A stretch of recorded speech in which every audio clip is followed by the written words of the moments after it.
The house is dim, the clock ticking louder than usual. Adil sits at the table, staring at a pile of unopened bills. His hands tremble slightly as he flips one open, sighs, and tosses it aside. The sound of Sarah's footsteps breaks the silence. She enters holding 2 cups of tea. Her voice is soft, uncertain. She can sense the storm in his silence that he mutters. They're cutting people again. Kamal hinted my name's on the list. She sets the cups down, forcing calm. Maybe something will come up. You've worked hard. They can't just, he cuts her off, his tone laced with bitterness. Hard work doesn't feed anyone. Connections do. Luck does. And I have neither. Sarah takes a breath, steady but breaking inside. We'll manage. We always do. But her words sound hollow even to herself. He looks at her, defeated eyes that once dreamed now only plead. Mr. Kamal called me today. Said he's throwing a private dinner for a few key people. He told me to bring you. His words hang between them. She frowns, unsure. Why me? He looks away. He said he admires your composure. Thinks you have a certain class. You know how these people are, wives help make impressions. Sarah's grip tightens around her cup. She knows what that tone means, what kind of impression men like Kamal expect. Adil, I don't think that's a good idea. He exhales, rubbing his forehead. Sarah, please. Just dinner. Nothing else. It's one evening. If it helps keep my job, her silence says everything. She knows his pride is crumbling, and desperation is eating away at what's left of him. But something deeper in her chest, respect, dignity, fights back. I married you, Adil, not your job. He looks up, eyes red, voice breaking. You married a man who can't even pay next month's rent. You think love will keep the lights on. The air shifts. Her heart aches, but she stays firm. Then find another way. Don't sell me to fix what's broken inside you. The room grows colder. He stands abruptly, pacing. You think I want this? You think I enjoy begging my wife to help me survive? His voice cracks with both anger and shame. Kamal likes you, all right. He notices you. If that gives me a chance, why shouldn't we use it? Sarah's eyes widen. You call that a chance? You want me to let another man? She stops mid-sentence, disgusted by the thought. Her voice lowers, trembling. Do you even hear yourself? He looks away again, unable to face her gaze. The hum of the refrigerator fills the silence, loud and cruel. I'm not saying anything will happen. Just go. Be polite. Smile. It could mean everything. Her eyes glisten, not from fear but from heartbreak. You're asking me to trade what little respect we have left. She steps closer, her tone cutting through the air.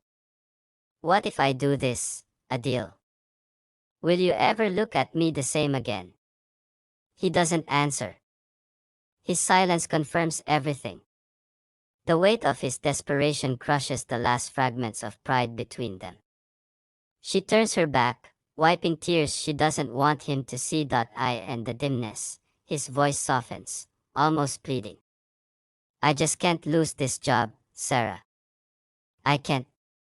He sounds smaller than she's ever heard him. She whispers, then maybe you've already lost something bigger. He doesn't reply. The ticking clock fills the space, mocking them both. She walks to the window, looking out into the dark street, where everything feels distant and cold. The streetlight flickers, a rhythm to her rising despair. If this is what it takes to survive, then what are we surviving for? She whispers, more to herself than to him. He swallows hard, his mind trapped between guilt and need. You always said we're a team, that we'd do anything for each other. Her voice trembles, full of exhaustion. Not this. Not by selling love to buy comfort. The distance between them is heavy. Even without touching, they feel worlds apart. Adil sits again, defeated, staring at the bills like they're chains. Sarah watches him, a mixture of pity and pain crossing her face. The faint sound of wind seeps through the window cracks. She breaks the silence. What exactly did Kamal say? Her tone is flat, emotionless now, like someone surrendering to something inevitable. He shrugs, guilt creeping across his shoulders. He said he wants to get to know us better. Said maybe he could help if I showed loyalty. His eyes drop as he adds, he mentioned how lucky I am to have you. Sarah lets out a bitter laugh, quiet and sad. Lucky. That's what he calls it. She turns away again. And you believed him. He looks up, defensiveness rising. What else am I supposed to believe, Sarah? Every door is closing. Every favor costs something. I'm just trying to keep us afloat. Her voice softens again, but not with sympathy. With finality. Then maybe it's time to drown with dignity instead of floating in shame. Adil's eyes glisten. He wants to argue, but there's nothing left to defend. The truth sits heavy in the room, pressing on both of them like an unseen weight. She quietly walks toward the table, picks up one of the unpaid bills, and tears it in half. Money will come and go, Adil. But what you're asking from me, she pauses, breath trembling. That doesn't grow back. He lowers his head, unable to meet her eyes. She places her ring on the table, not as a gesture of ending, but of disbelief. A silent plea for him to see what he's becoming. The clock ticks again. His breathing grows shallow. She whispers, I married a man, not a transaction. And as she leaves the room, the sound of the closing door echoes like a verdict. Adil stays frozen, staring at the space she left behind. The only thing moving is the paper on the table, fluttering under the weak ceiling fan, bills, debts, and the faint smell of regret. He whispers into the silence, it's just dinner, just dinner. But even he doesn't believe it anymore. The night air feels heavy as Sarah stands before the mirror, fastening a pair of earrings with unsteady hands. Her reflection looks back at her like a stranger. Adil's voice calls faintly from the other room, low, cautious, avoiding her eyes when she steps out. He says softly, you look beautiful. It doesn't sound like admiration, it sounds like guilt wrapped in flattery. She nods without replying. The silence between them stretches until it becomes unbearable. The car keys jingle. He mutters, let's not be late. The drive is quiet. Only the hum of the engine and the occasional turn signal fill the space. Her mind drifts to the promise they once made to stand by each other through anything. Now, she feels like she's walking into a deal disguised as love. Adil's hand grips the steering wheel tightly, veins visible, knuckles pale. His lips part as if to say something, but no words come out. She watches the passing lights blur, each one flashing like a warning she wishes she'd heeded. When they arrive, Adil steps out first. The building towers above, sleek glass, the kind of place where power hides behind smiles.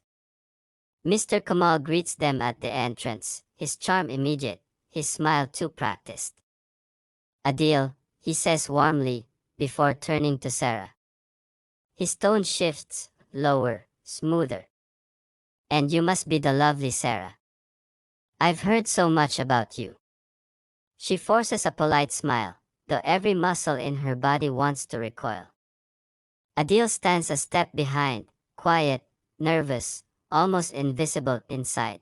Laughter echoes, glasses clink, voices overlap. Kamal leads them through, introducing Sarah to people she doesn't remember. Compliments blur into noise. Adil pretends to fit in, pretending not to see how Kamal's gaze lingers too long. Dinner begins, and Kamal sits beside Sarah, closer than necessary. His conversation is effortless: business, life, charm. He asks about her interests, her dreams, pretending to care. His tone softens when Adil excuses himself to take a call. "Your husband is lucky," Kamal says, swirling his drink. "Not many women like you support their men so completely." She doesn't answer. Her throat tightens. Kamal leans closer, his words slow. "He told me you were nervous about tonight." "Don't be. I just wanted to get to know you, personally." The air around her feels colder. She forces a smile that doesn't reach her eyes. Her phone vibrates, Adil's message flashes. "Be nice. Please." This means everything. The words pierce through her chest, heavier than anything Kamal could say. As the evening drags on, Kamal's tone grows more direct. He speaks of loyalty, opportunity, how those who show trust are rewarded. Sarah nods mechanically, her hands trembling under the tablecloth. Every compliment feels like a trap. Every smile hides an exchange. She excuses herself to breathe, but Kamal follows. "You don't have to pretend with me," he says softly. "I know pressure when I see it." His voice carries false sympathy, the kind that masks ownership. She wants to leave, but she can't. Adil's words ring in her head. Just this once. The corridor outside the hall is dim. The sound of laughter fades. Kamal's voice grows lower. "You want to help him, don't you?" he asks. "Then let me help you." His hand brushes hers. She steps back instinctively, shaking her head. He doesn't push, he waits. "He's a good man," Kamal says, smiling faintly. "But sometimes good men need their wives to make hard choices." Her breath catches. Tears well up but don't fall. She whispers, "You think I'm a choice?" He smirks, unbothered. Everyone is. The silence that follows is suffocating. She looks down at her phone, another message from Adil. "Everything okay?" She doesn't reply. She can't. Time feels strange. The corridor stretches longer than it should. The rain starts outside, faint at first. Kamal's voice fades, replaced by the slow, rhythmic sound of her heartbeat in her ears. She stares at the door ahead, the handle gleaming under the weak light. Her hand trembles as it reaches forward, not out of desire, but surrender. The narration in her mind whispers the words she doesn't want to think. Some battles are lost long before the first touch. Later, the night feels like a blur, a series of images she wishes she could erase. The flicker of city lights through a rain-streaked window, the sound of her own shallow breathing, the weight of choices she never meant to make. Every second stretches into eternity.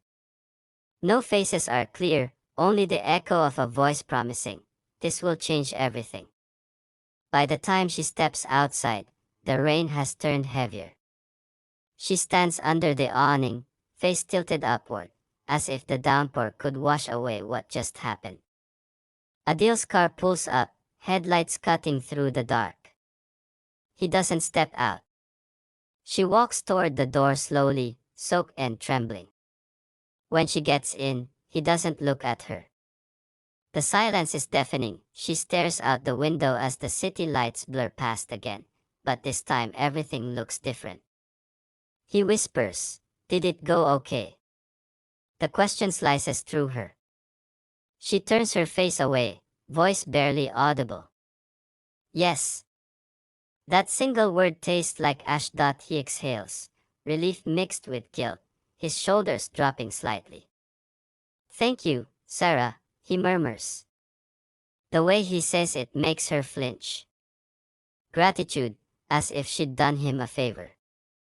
She closes her eyes, wishing she could vanish into the dark.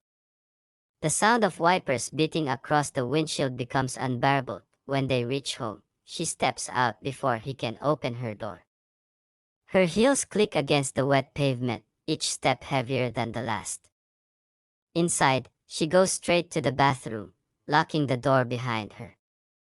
The sound of running water fills the room. She scrubs her hands, her face, as if the touch of the night still clings to her skin. Her reflection in the mirror looks hollow, no longer the woman who believed love could survive anything. Adil sits on the couch, staring at the blank television screen. He hears the water running and feels something sink inside him, something beyond guilt, beyond fear. He got what he wanted, but he knows something precious died tonight. Sarah steps out minutes later, wrapped in silence. She passes by him without a glance, her eyes red but dry. He opens his mouth, but no words come. She stops for a moment, voice low, steady. "Don't thank me again." Then she walks to their room, the door closing with the weight of finality. Adil leans back, exhaling a breath that feels like poison. The house is still, but it doesn't feel like home anymore. The promotion, the promises, the relief, they all dissolve into the air, leaving only the echo of rain and the hollow sound of two people pretending not to notice what they've become. The morning light spilled across the room, indifferent to the storm that had raged inside her the night before. Amara rose with a heaviness in her chest, her body carrying the memory of everything she had done, every touch that had broken the fragile wall she had built for so long. The silence in the house was louder than any noise, and she avoided her own reflection, afraid of what she might see in her eyes. Rafi's voice echoed faintly in her memory, his absence, his promises, his indifference, and for the first time, she felt a wedge so permanent it frightened her. She had betrayed him, not just in body but in the parts of herself she had given away so easily to someone who was never meant to hold them. Zion avoided her that morning. His usual calm seemed sharpened into something restrained, as if distance was the only way to control the fire they had unleashed. He spoke briefly, his words clipped, eyes averted, but beneath it all, she could still sense the same pull. Pretending it hadn't happened was impossible, yet acknowledging it threatened to unravel them both.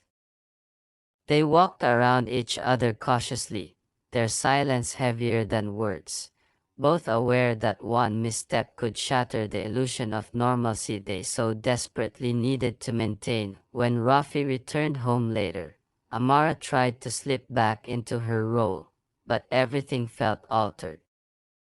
She greeted him, cooked, and smiled when expected, but her mind remained tangled in memories of Zion's touch.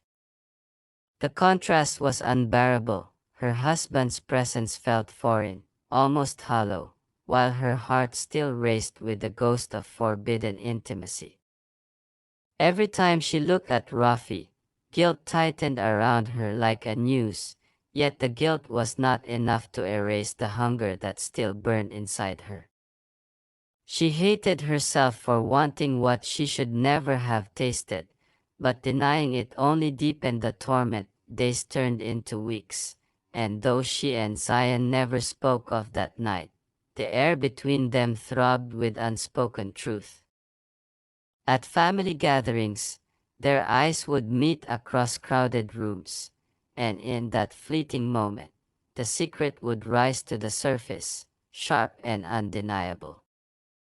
Amara tried to mask it with laughter, with polite conversation, with carefully practiced indifference, but inside, she was unraveling.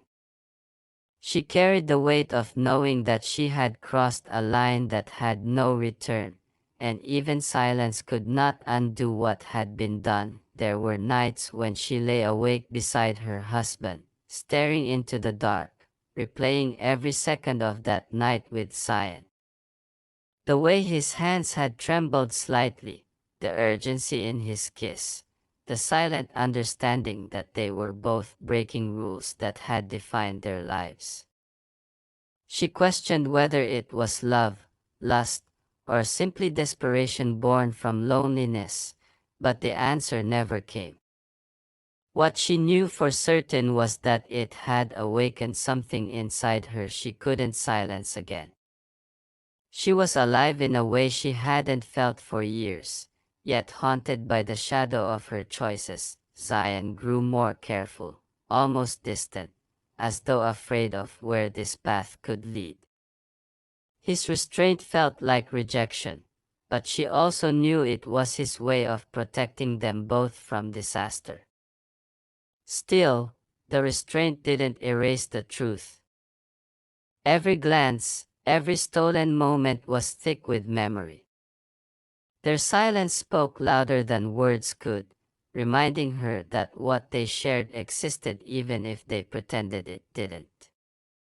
She realized then that secrets didn't disappear, they lived on in every heartbeat, in every thought, in every guilty breath. Amara found herself torn between the life she had and the one she secretly longed for.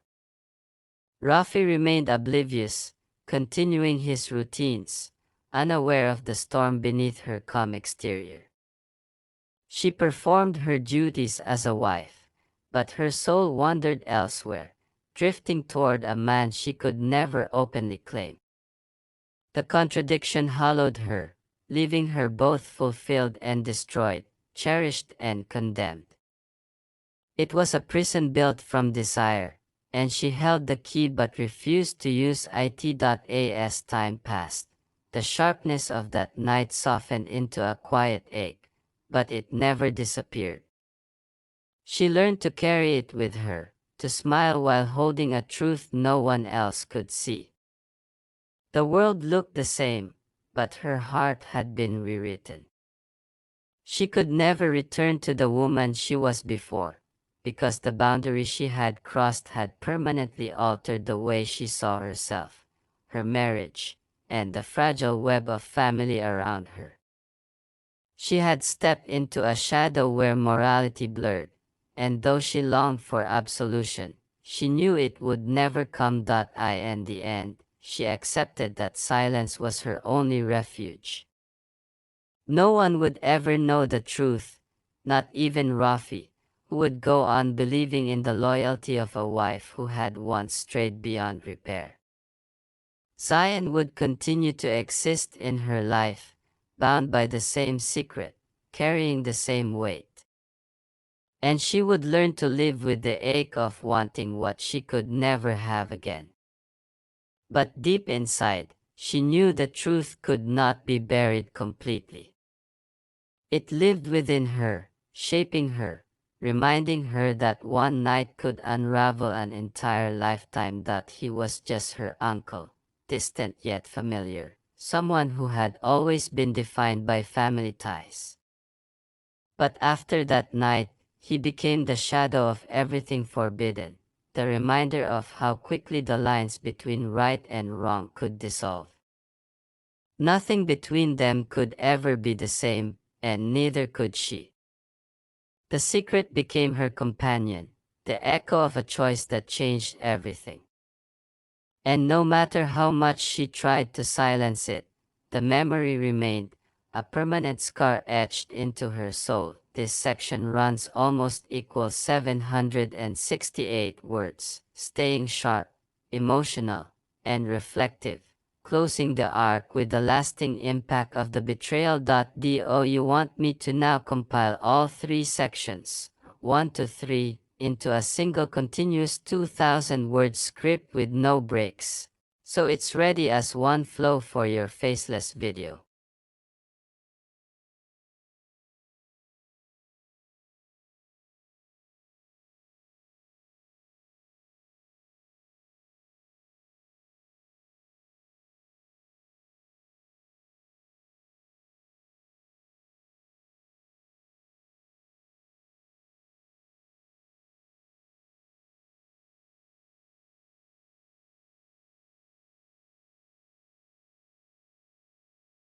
Adil hasn't heard from Sarah in days.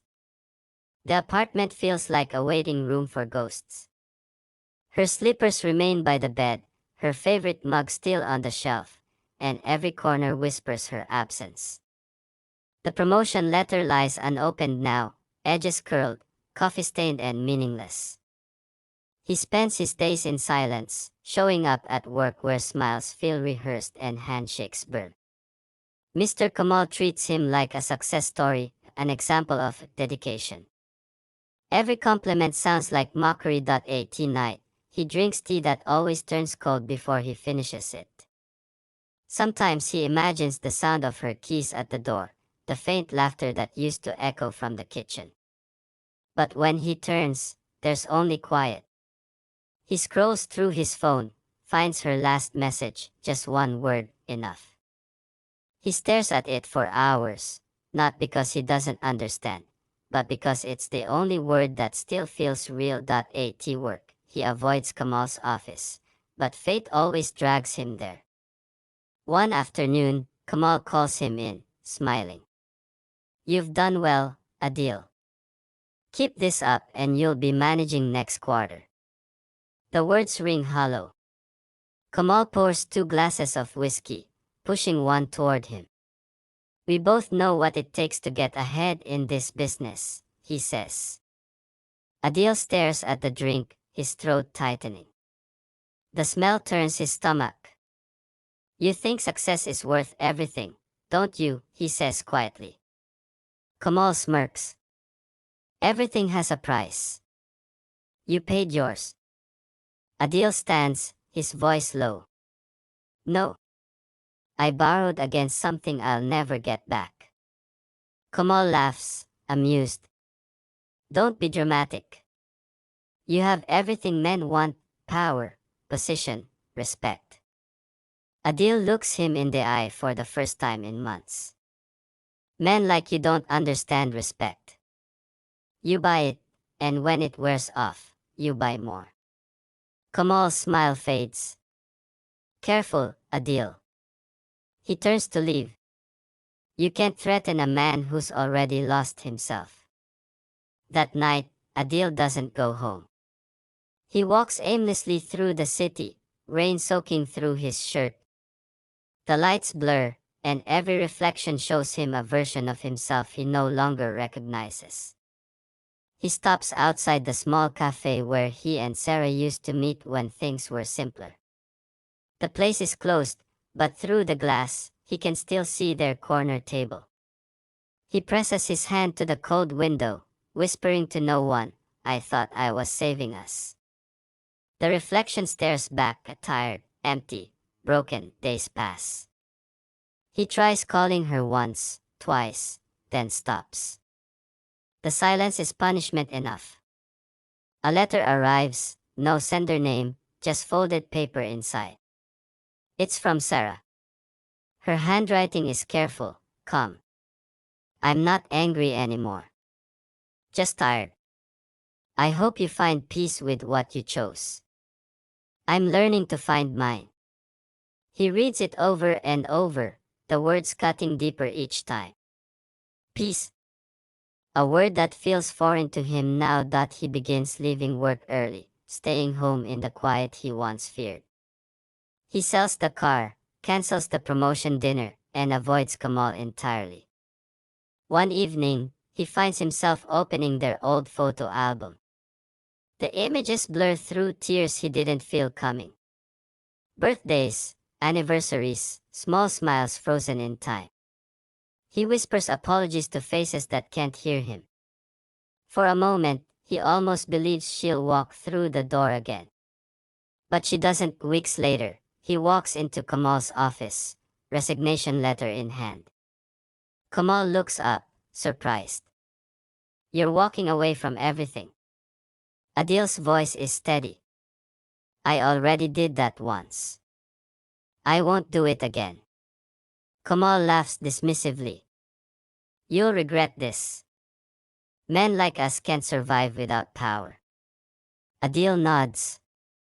"Maybe that's why I'm not like you anymore." He leaves the letter on the desk and walks out, not looking back outside. The air feels cleaner. The city still hums, indifferent, but for the first time in months, he feels something like relief. He walks with no destination, only movement. The evening light hits his face, he closes his eyes and breathes. For once, he's not pretending. That night, he returns home and begins packing. Not because he's running, but because there's nothing left worth staying for. He moves slowly, methodically, folding clothes, discarding memories that no longer serve him. When he finds her ring on the table where she left it, he holds it for a long time. His reflection in the metal shows a man aged by guilt, not time. He places it in a drawer, not to forget her, but to remember what he lost by choice. That he sits on the floor, leaning against the wall. The apartment is almost empty now. The echo of his movements fills the space that once held laughter. He closes his eyes, and for the first time, he allows himself to feel it all: the shame, the loneliness, the hollow ache of love undone by greed.